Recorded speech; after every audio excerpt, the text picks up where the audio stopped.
और सामुद्रिक शास्त्र, ये दोनों ही हमारे जीवन के कृत्यों को, कर्मों को दर्शाने वाली प्रणालियां हैं। सामुद्रिक शास्त्र जैसे समुद्र में अनेक रत्न होते हैं, लेकिन वो रत्न वही पाते हैं जो गोताखोर होते हैं। ऐसे ही ये सामुद्रिक शास्त्र में हस्तरेखा विज्ञान जो है, इसमें आपको क्या है, आपका जीवन कैसा है, आपको आगे क्या होने वाला है, ये सारा का सारा इसमें दर्शाया जाता है। लेकिन जान वही सकते हैं जो इस सामुद्रिक शास्त्र के ज्ञाता होते हैं। जैसे गोताखोर समुद्र से रत्नों को निकाल सकते हैं, ऐसे ही आपके जीवन में क्या होने वाला है ये बताने वाले सामुद्रिक शास्त्री होते हैं। तो ये सामुद्रिक शास्त्र में रेखाओं से, तिलों से, चिन्हों से हम उसके जीवन को जान सकते हैं। वैसे इस हस्त्र में 4 रेखाएं विशेष दिखती हैं। एक तो आपकी ये हृदय रेखा, ये मस्तिष्क रेखा और ये जीवन रेखा और एक भाग्य रेखा। ये 4 रेखाएं, लेकिन इनमें 3 रेखाएं स्पष्ट दिखाई देती। जीवन रेखा ये सबके हाथ में विशिष्ट रूप से दिखाई देगी। ये मस्तिष्क रेखा और ये हृदय रेखा, ये 3 रेखा तो हर आदमी देख लेता है। ये आयु, इससे आयु का ज्ञान होता है, इससे तुम्हारे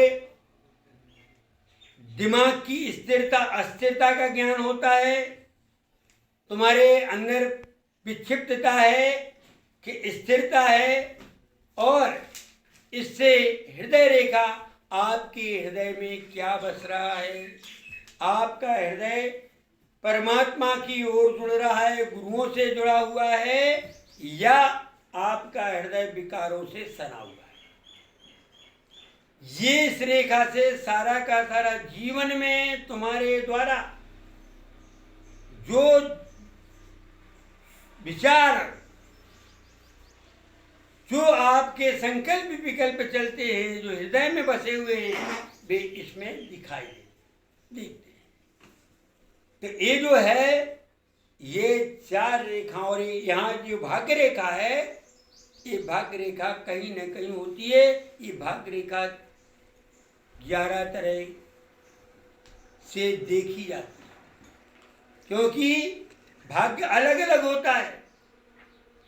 खाने के लिए भी एक भाग्य होता है, तो कपड़े पहनने वाला भी भाग्य होता है, शादी का भी भाग्य होता है, और संपत्ति पाने का भी भाग्य होता है। तो भाग्य के अनेक अनेक रूप हैं। इसलिए भाग्य रेखा कहाँ से निकली और कहाँ जाएगी उसको खोजना पड़ता है। लेकिन इन 3 रेखाओं खोजना नहीं पड़ता।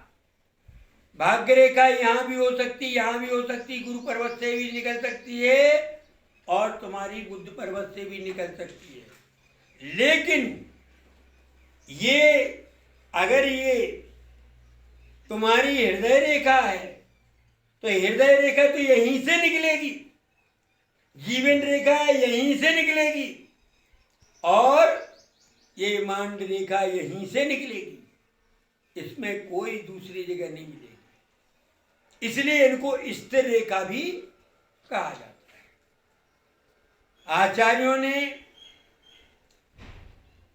इसके संबंध में, हमारे पूज्यपाद देव ने कर लक्षण एक ग्रंथ लिखा है, और उसमें कर यानी हाथ, हाथ के लक्षण से आप अपने जीवन को जान सकते हैं, देख सकते हैं। बाकी तो सारे शरीर में भी लक्षण होते हैं। भगवान के 1008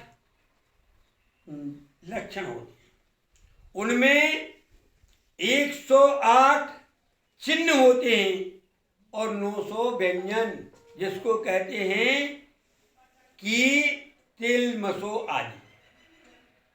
तो ऐसे जो है 1008 लक्षण कहे गए, तो उनकी चर्चा यहाँ पर नहीं कर रहे हैं। यहाँ पर हम आपसे कर लक्षण यानी हाथ में होने वाली जो रेखाएं हैं, जो चिन्ह हैं, इनके बारे में चर्चा करेंगे।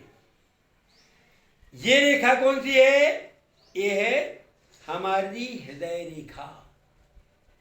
भारतीय विद्वान इसको जीवन रेखा भी कह देते हैं, क्योंकि आपके जीवन में जैसा हृदय में आएगा उसके ही अनुसार से आपके विचार हृदय, और पश्चात विद्वान इसको मानते हैं जीवन रेखा, और ये जीवन रेखा कहो हृदय रेखा, वो अपने जीवन को दर्शाने वाली है, इसीलिए हम इसको ही जीवन रेखा मानते हैं। ये मांड रेखा है, ये दिमाग की आपकी चिंतन धारा बताती है कि यदि ये कटी पटी हुई तो आपका दिमाग खराब रहेगा, पागलपन छाया रहेगा, इसमें जाले आले होंगे तो आपका दिमाग खराब रहेगा, पागलपन छाया रहेगा। यदि ये रेखा यहाँ चंद्र पर्वत पर जाती है तो निश्चित समझ लेना चाहिए कि वो व्यक्ति पानी में डूबेगा, अथवा उसके लिए ये है कि वो उसका विचारधारा ज्यादा हो। चंद्र पर्वत पर आ जाए तो उसका निश्चित है। तो इस तरह की रेखाओं को हम अच्छी तरह से एक एक करके और समझते हुए आगे अपन समझेंगे। तो ये आज से अपनी ये हस्तरेखा जिसको कहते हैं, या सामुद्रिक शास्त्र में हस्तरेखा जो है उसका वर्णन चलेगा।